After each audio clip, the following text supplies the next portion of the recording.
kajian kita Riyadhus Shalihin Imam Abi Zakaria Yahya bin Syaraf an-Nawawi Damashqi Syafi'i rahimahullahu taala, masih meneruskan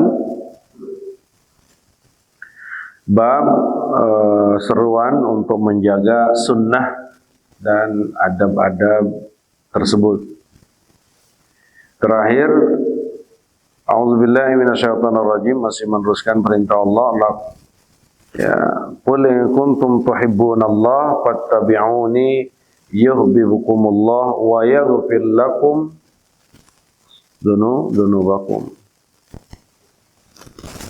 Ya. Jadi untuk membuktikan cinta kita sama Allah atau melihat benar atau tidak cinta kita kepada Allah itu ada pada kita ngikutin Nabi. Jadi kalau kita ngikutin Nabi itu adalah satu tanda kalau kita cinta sama Allah. Karena cinta sama Allah dari zaman dulu, dari zaman Rasulullah itu banyak yang ngaku. Cinta kepada Allah tuh dari zaman dulu banyak yang ngaku, banyak sekedar ucapan. Dan ini terus akan berguling, terus akan berputar, dan terus akan ada sampai hari kiamat. Artinya banyak, na'udzubillahi min dzalik, manusia-manusia yang cinta sama Allah itu hanya pengakuan. Ya. Apalagi di akhir zaman banyak banget orang nyari kemanfaatan dengan nama Allah. Banyak banget ngambil keuntungan mengatasnamakan agama. Itu namanya mengatasnamakan Allah. Jadi seakan-akan lahirianya, ucapannya, lahirianya, zahirnya itu cinta kepada Allah. Ya. Tapi sebenarnya adalah cari keuntungan pribadi. Nah, makanya ayat ini untuk membuktikan kebenaran ucapan seseorang. Sejauh mana ungkapannya itu benar, ucapannya itu benar, pengakuannya secara lahir ya, lisannya itu benar, itu dilihat pada sejauh mana dia mengikuti Rasulullah Shallallahu Alaihi Wasallam. Jadi ini ukuran kita, Pak. Ukuran kita di dalam menentukan ya, orang tersebut ini benar-benar cinta atau tidak dengan Allah itu. Ya, terutama buat diri kita. Ya. Buat diri kita. Maka kalau satu ketika ada yang mengajarkan atau mengungkapkan kami ini cinta kepada Allah, tapi nggak ngikutin Rasulullah, ini udah jelas berarti. Ya, cintanya, ucapannya, ikrarnya cinta kepada Allah untuk menarik keuntungan. Karena kalau cinta sama Allah itu dibuktikan fattabi'uni, ikuti Nabi. Ini ukuran kita, standar kita. Ini ilmu, Pak, penting. Ya.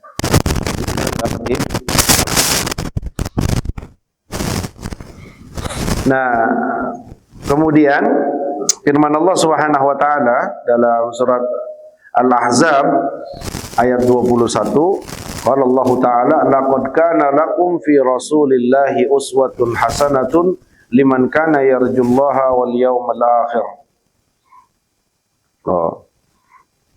Nah, pada saat Allah perintahkan untuk kita mengikuti Nabi, dengan begitu Allah akan ampuni dosa kita, Allah akan cintai kita, Allah akan ampuni dosa kita karena kita sudah mengikuti Nabi. Jadi ngikutin Nabi itu dapat ampunan, Pak.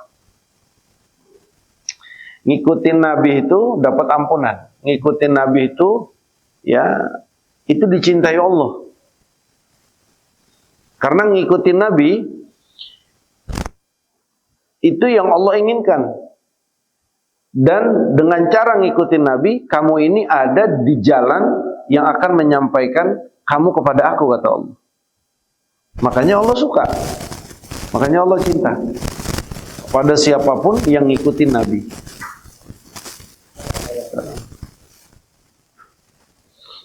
Ya, makanya Allah suka, cinta sama yang ikutin Nabi. Begitu juga diampunin dosanya. Jadi ini kita ngelakuin sholat, ngelakuin bentuk ketaatan apapun, ngikutin Nabi, itu diampunin dosa. Allah sayang kepada kita. Nah, laqad kana lakum fi Rasulillahi uswatun hasanatun. Sungguh bahwa Nabi kita Muhammad sallallahu alaihi wasallam, laqad kana lakum fi Rasulillahi uswatun hasanah. Sungguh pada diri Nabi untuk kalian, untuk kita maksudnya. Sungguh pada diri Nabi sallallahu alaihi wasallam untuk kalian itu uswatun hasanah, suri teladan yang baik. Nah, tuh pada saat Allah udah nyuruh ngikutin Nabi itu adalah satu pembuktian kalau kalian itu cinta kepada aku, kata Allah. Ya, ngikutin Nabi. Nah, setelah Nabi Allah tetapkan sebagai Rasul dan Nabi yang harus diikuti untuk bisa sampai kepada apa yang Allah inginkan, untuk bisa menyampaikan kepada jalan Allah Subhanahu wa taala. Nah, Nabi ini dipersiapkan. Nabi ini dipersiapkan ya agar Nabi ini bisa menjadi suri teladan dalam segala aspek kehidupan. Nah, jadi kalau suri teladan Nabi di sini itu urusan keyakinan. Ingetin ya, urusan keyakinan, ibadah, akhlak. Nah, kalau urusan wajah Nabi, gimana paras Nabi, tampang Nabi, kan gitu. Fisik Nabi itu nggak bisa. Itu nggak bisa kita ambil contoh. Karena nggak akan ada yang bisa. Karena Nabi diciptakan oleh Allah Subhanahu wa taala hanya satu sosok. Nggak ada duanya. Mirip boleh, mirip ada. Ya. Tapi kalau sempurna itu hanya Nabi sendiri. Karena Nabi sosok yang manusia yang memang Allah Subhanahu wa taala ya sempurnakan penciptaannya. Jadi nggak ada gagalnya, nggak ada aibnya, nggak ada jeleknya. Jadi uswatun hasanah, suri teladan di sini bukan fisik, gitu ya. Bukan fisik. Ya, jadi nggak bisa kita nyontoin fisik Rasul. Nggak bisa kita nyontoin rambut Rasul, nggak bisa. Nggak bisa kita nyontoin jenggot Rasul. Harus begini, enggak. Berjenggot saja itu sunnah. Tapi nyontoin bagaimana jenggotnya Rasulullah itu nggak bisa lah, Pak. Jadi jenggotnya Rasulullah itu udah sempurna Allah ciptain. Nggak ada duanya. Gitu. Badan Nabi semuanya gitu. Nah, yang Allah tetapkan sebagai suri teladan buat kita adalah keyakinan Nabi, muamalah Nabi, akhlak Nabi, ya seluruh yang diajarkan oleh Nabi, yang Nabi sampaikan dan Nabi contohkan kepada kita itu suri teladan. Jadi saat Allah Subhanahu wa taala katakan bahwa Rasulullah di dalam diri Rasulullah ya itu ada suri teladan, maka apapun yang diperintahkan oleh Nabi, apapun yang dicontohkan oleh Nabi, yang Rasulullah perintahkan, itu jadi suri teladan buat kita. Bahkan Sayyidina Abdullah bin Umar itu sampai jalan Nabi diikutin. Sampai jalan Nabi itu diikuti, jalannya Nabi. Sampai gaya-gaya makannya itu diikutin semua. Dan itu sah saja. Ya, walaupun ulama-ulama kita berbeda pendapat. Ada yang memang bisa diikutin, ada yang boleh, ada yang sunnah, kan gitu. Ada yang sekedar boleh gitu. Tapi Sayyidina Abdullah ibn Umar itu termasuk sahabat yang ngikutin seluruhnya bagaimana Nabi. Ya. Duduknya Nabi sallallahu ala sayyidina Muhammad bi abi wa ummi ya Rasulullah sallallahu alaihi wasallam. Rasulullah. Jadi udah nggak ada kurangnya. Nah, udah nggak ada kurangnya. Maka kalau mau punya prinsip berprinsiplah seperti prinsip yang diajarkan oleh Rasulullah. Kalau mau ibadah, ibadahlah seperti yang ibadah Rasulullah lakukan. Bicara khusunya, itu lagi sekali lagi ya nggak bisa, kita nggak bakal bisa sama.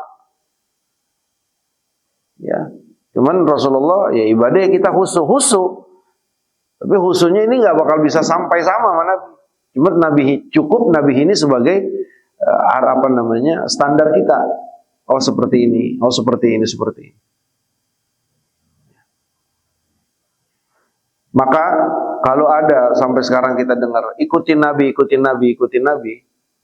Ayo jangan ngarang, jangan apa. Itu sebenarnya secara lahiriah itu benar ucapan. Karena memang kita disuruh ngikutin Nabi, bukan ngikutin Firaun. Makanya kan ada sebagian orang-orang tuh sering kita dengar, ayo kembali ikutin Nabi, ikutin Nabi. Itu benar, Pak. Itu benar. Ya, memang hidup kita ini ya semua mulai dari keyakinan, ibadah, ketaatan itu harus ngikutin Nabi, nggak boleh ngikutin orang. Ikutin Nabi. Maknanya kalau ada satu contoh dari guru, kemudian contoh dari guru ini bertentangan dengan yang diajarkan Nabi. Nah orang sekarang kan lebih ngikutin gurunya, Pak, dibanding Nabi, benar nggak? Orang sekarang tuh Pak terlalu fanatiknya sama guru, terlalu fanatiknya sama mazhab, sehingga satu ketika dia sudah pahami satu ilmu dari guru, satu pendapat dari guru atau dari imam mazhabnya, sementara ini bertentangan dengan apa yang dicontohkan oleh Nabi, itu lebih milih omongan gurunya, omongan imamnya. Lah ini kan salah, Pak. Salah kemana-mana. Itu.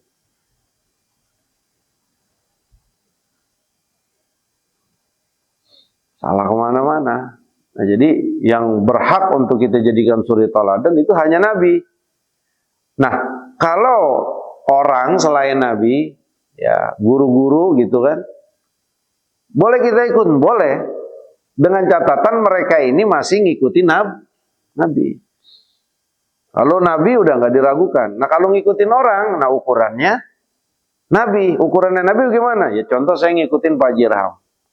Pak Jirham ini kan bukan Nabi, bukan Rasul. Dia nggak diberikan hak paten oleh Allah untuk kita ikuti.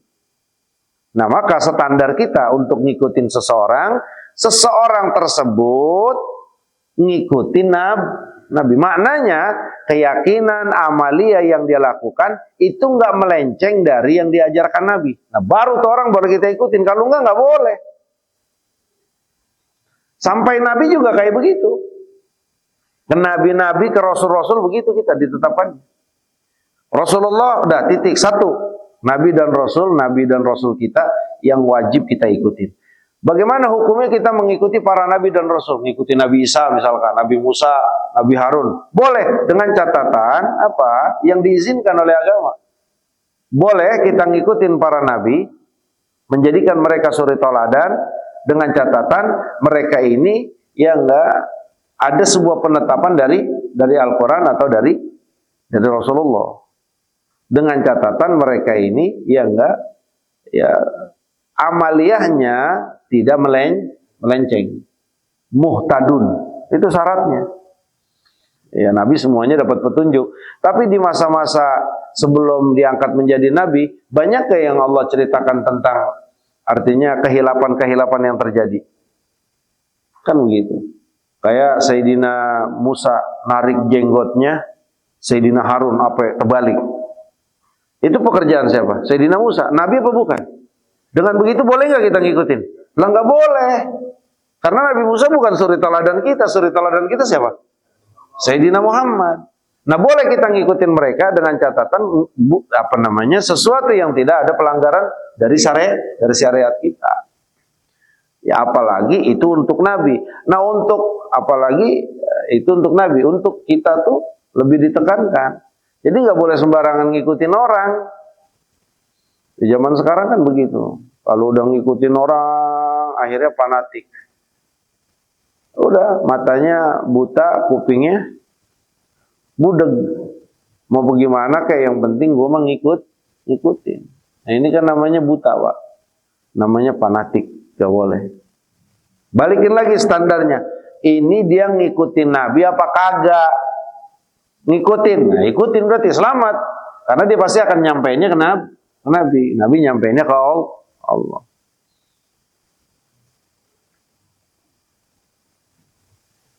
Ya, Rasulullah adalah suri teladan yang baik, ya. Liman kana yarjullaha wal yawmal akhir, yang pengen selamat akhirat, pengen dapat pahala akhirat, ya, maka Nabi yang jadi suri teladan. Nah, kita ini orang yang bagaimana? Yang ingin selamat. Yang ingin selamat dunia, akhirat, yang ingin ya dapat kebahagiaan di akhirat, yang ingin ikhlas ya dalam pelaksanaan seluruh ibadah hanya untuk Allah Subhanahu wa taala, maka nabilah yang jadi suri teladan kita. Ukurannya Nabi udah, itu aja titik. Dalam segi apa aja? Dalam segi apa aja?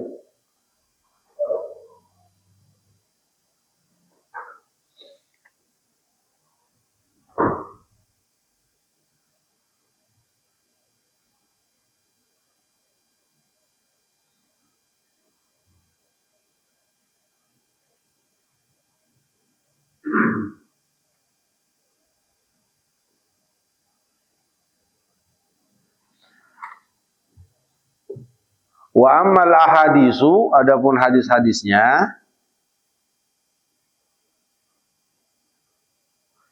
al-awwala Nabi Hurairah radhiyallahu taala anhu anin Nabi sallallahu alaihi wasallam qala da'uni ma taraktukum. Dari Abu Hurairah radhiyallahu taala anhu bahwa dari Nabi sallallahu alaihi wa alihi washabbihi wasallam qala da'uni ma taraktukum. Sudah, biarin apa yang aku biarin. Jangan ditanya-tanya apa yang aku sudah tinggalkan. Da'uni ma taraktukum. Sudah, biarin aku dengan apa yang aku tidak komentari, tidak tetapkan hukumnya. Jangan banyak nanya. Itu pesan Nabi itu kepada umat. Jadi kan Nabi kan kalau lagi ngobrol, nyampein hukum, nyampein wahyu kan gitu. Kata Nabi udah, jangan pakai banyak nanya.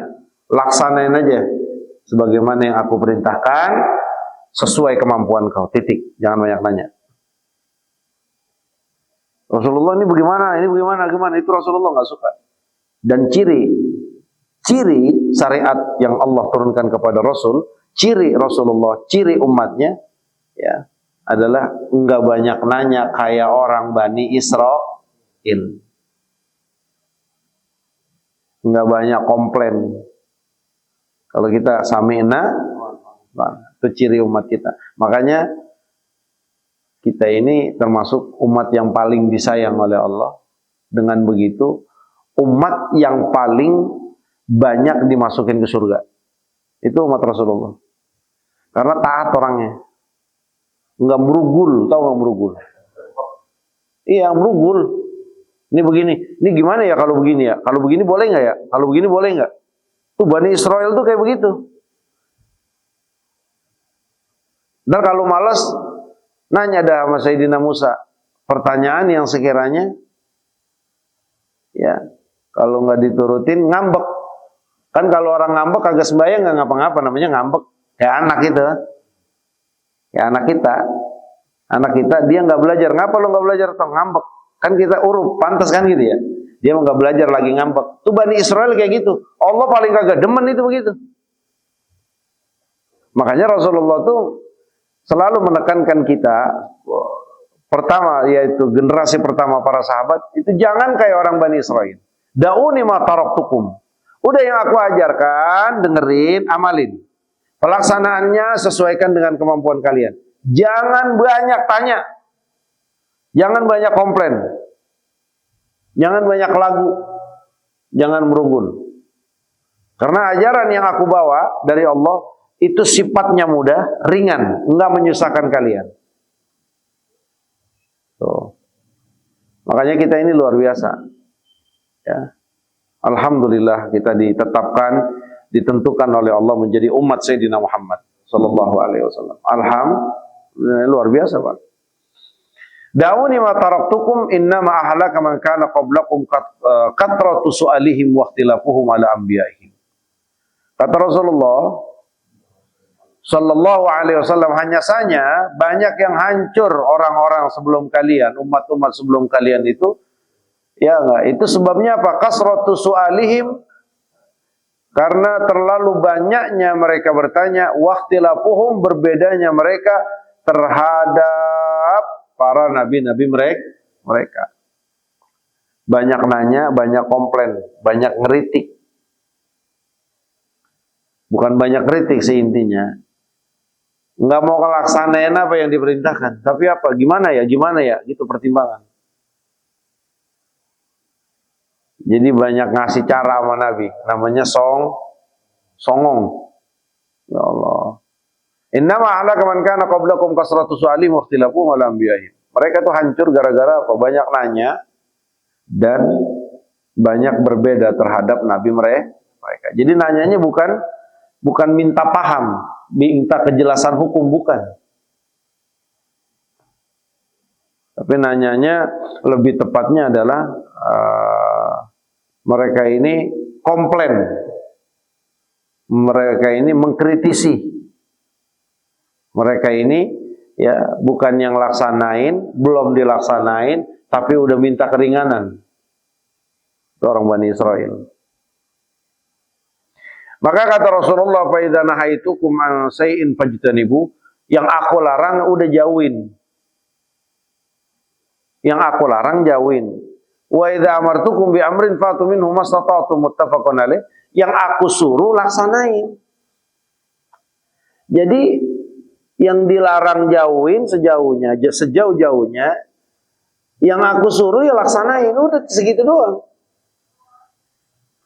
Jangan pakai ini gimana ya. Yang aku nggak detilin jangan pakai nanya-nanya. Lakuin aja sesuai kemampuan kita. Kalau memang perlu detil, aku akan detilkan, kata Nabi. Kalau nggak perlu ya berarti ya sudah, lakukan semampu kamu. Aman banget, Pak. Kalau kita hidup itu, Pak, dengan aturan Nabi, dengan ya standar yang ditetapkan oleh Nabi, itu enteng nggak bakal nyusahin. Iya. Ya contohnya tuh kalau kita ke masjid, Pak, ke mushola dari rumah, kan kita biasa lewat pinggiran rumah orang tuh, apa sih namanya? Topi orang tuh kan ada topi rumah atasnya. Ya gitu kan. Kan suka netes tuh di baju kita. Itu pesan Nabi, Pak. Kalau kita lewat mau ke masjid, mau ke sholat, terus ada yang jatuh di baju kita, itu pesan Nabi apa? Jangan dipegang, apalagi dicium. Jangan dipegang, apalagi dicium. Jangan kan pas kita gituin, jangan pernah dipegang, kata Nabi, jangan. Apalagi dicium. Ya udah. Anggap aja air. Udah nggak usah, sembahyang aja. Tuh Pak, apa kayak begitu Nabi ngajarin. Makanya jangan suka nanya. Maksudnya nanya itu cari tahu, apa sih ini? Kalau kita begitu kan, tak pegang. Bahasa ini. Habis itu pakai dicium. Ya Allah, kencing tikus. Najis gak? Balik apa enggak? Balik lah, nggak boleh pakai sembahyang pakai baju najis, Pak. Rasulullah tuh ngajarin kayak begitu. Kalau kita jalan ke masjid, terus ada sesuatu yang nempel gitu, udah jangan pakai ditanya, jangan pakai dicari. Yang belakang lihat kita nggak wajib bilangin ya, diam aja udah. Apa kayak begitu? Maksudnya apa? Jangan sampai nyusahin kita. Tuh kalau kita ngikutin standar Nabi, tapi kalau ngikutin standar fikih, Pak, rusak, Pak. Kenapa? Karena di fikih itu ada yang apa hati-hati banget. Apa hati-hati banget. Loh, apa ikhtiyat namanya. Kalau fikih itu kan begitu. Itu kalau yang udah ikhtiyat kayak begitu, itu udah bukan ajaran Nabi, Pak. Tapi apa? Ijtihad dari seorang ulama. Air Kalau kurang 2 kula, makanya pakai gayung sampai pelan begitu kan. Nggak boleh seakan-akan 1 tetes pun itu nempel ke situ. Lah itu bukan ajaran Nabi Pak, begitu susah. Ya, artinya ikhtiyat-ikhtiyat yang terbangun dari ijtihad ulama yang pindah lewat pemikiran-pemikiran ulama, sebenarnya ini udah bukan lagi yang kemudahan-kemudahan yang Rasulullah ajarkan. Kalau Rasulullah mudah banget, Pak. Rasulullah lewat dengan Sayyidina Umar di satu kolom orang-orang Arab Badui. Kolom yang namanya di pinggir jalan, di pinggir hutan, di pinggir kebun, pastinya kan ada harimau, ada apa makan, binatang buas campur darah. Pada saat Rasulullah ingin minta air untuk minum dan untuk wudhu, Sayyidina Umar itu sebagai pengawal Rasul ingin memastikan bahwa air tersebut suci. Maka bertanyalah Sayyidina Umar kepada tukang kolom. Kang, gitu kan. Mas, ini air pernah diminum binatang buas enggak? Binatang buas kan kalau minum berarti habis makan bangkai. Berarti liurnya najis kan? Gitu kan? Gimana nih, air pernah diminum binatang buas enggak? Saat Sayyidina Umar sedang bertanya sama tukang kolom, itu Rasulullah langsung nyelang. Sek, diselak. Bang, jangan dijawab ya pertanyaan dia. Bang, jangan dijawab pertanyaan Umar. Lalu Nabi meneruskan, ya enggak, binatang buas, ya kalaulah ada yang najis, apa yang najis itu apa yang ada di perutnya. Apa yang najis itu yang ada di perutnya. Sebelum dikeluarin belum najis. Kan begitu. Kucing apanya yang najis? Kotorannya. Kotoran kalau udah keluar. Kalau kucingnya najis enggak? Enggak lah. Kan begitu kan? Nah kita juga kagak najis Pak. Tapi kotoran kita, berarti yang najis itu yang ada di perut kita. Kalau dia belum keluar, belum dihukumkan najis. Itulah kata Rasulullah kepada Sayyidina Umar, yang najis mah yang di perutnya, biarin kalau belum keluar. Jangan pakai nanya-nanya. Nah Rasulullah melarang orang tersebut untuk menjawab pertanyaan Umar. Itu tidak lain adalah agar kita nih umatnya enggak akan ngerasa susah dengan jawaban dari pertanyaan kita. Jangan kita ini ngerasa susah ya dari kenyataan sesuatu yang kita kepo, yang kita pengen tahu. Ya coba kalau memang saat itu dibilangin nama tukang kolong, iya kemarin Pak di sini habis kemarin anjing minum di sini, tikus nyebur, terus harimau darahnya minum di sini. Itu air najis apa suci? Lah kalau najis boleh dipakai minum nggak? Dipakai wudhu boleh nggak? Nyusahin nggak kalau begitu? Makanya kata Rasulullah jangan dikasih tahu Pak, diam aja udah.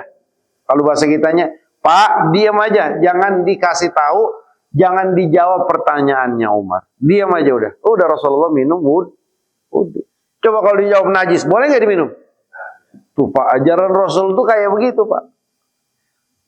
Ya kalau kita mah kadang-kadang ini air bersih apa kagak ya? Bersih apa kagak ya?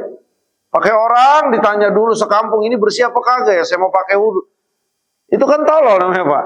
Coba kalau ngikutin Nabi, nggak perlu lihat bersih apa enggak tuh air, bening apa enggak. Untuk memastikan, udah cium kan?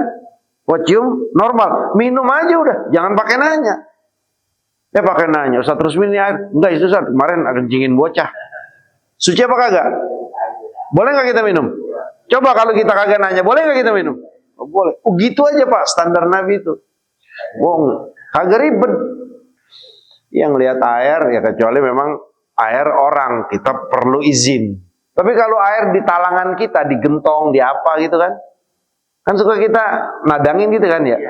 Udah kita lihat bening gak ini air, bening. Kita cium air normal, ya udah minum, ya udah pakai, suci berarti. Jangan pakai nanya-nanya sama bini. Ini air gimana, ini suci apa kagak? Enggak, kemarin itu kucing kencing di situ. Enggak boleh kepake. Nyusahin siapa?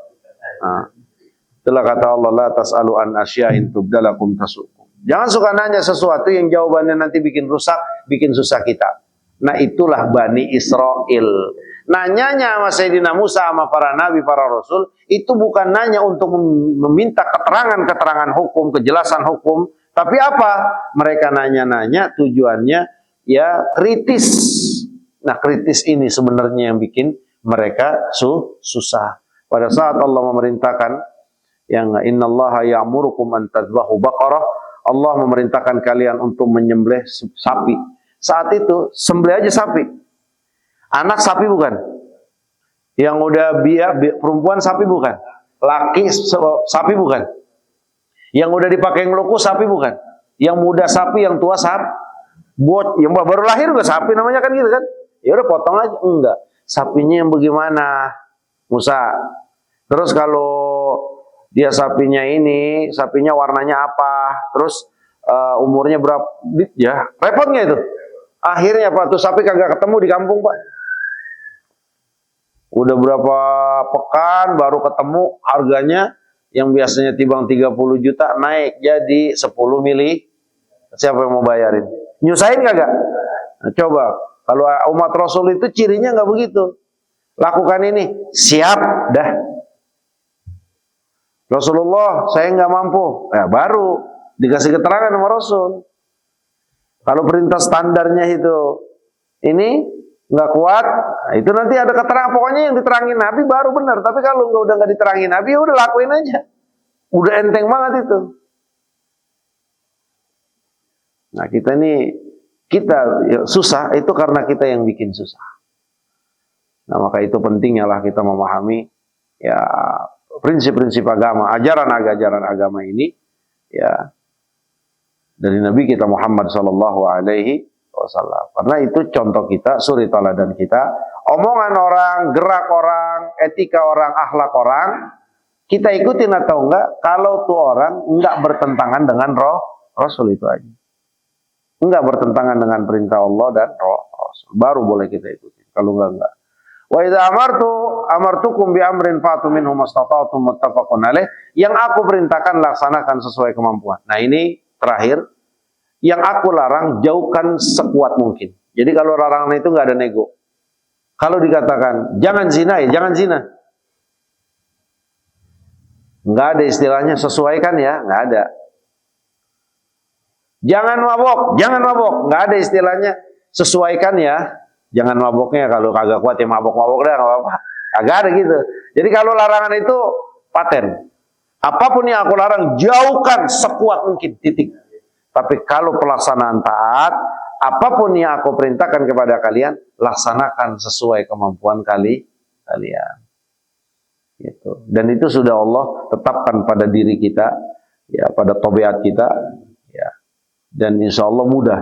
Saat tabiat kita ini kita arahkan kepada apa yang dicontohkan oleh Nabi kita, insya Allah ini akan memberikan kemudahan, keringanan untuk pelaksanaan ketaatan, ya, sebagai hamba Allah Subhanahu wa ta'ala. Mudah-mudahan manfaat. Yang benar dari Allah, yang salah, yang keliru dari saya dan dari syaitan. Subhanakallahumma bihamdika asyhadu an la ilaha illa anta astaghfiruka wa atubu ilaik. Wa sallallahu ala sayyidina Muhammadin wa ala alihi wa sahbihi wasallam. Walhamdulillahi rabbil alamin. Assalamualaikum warahmatullahi wabarakatuh.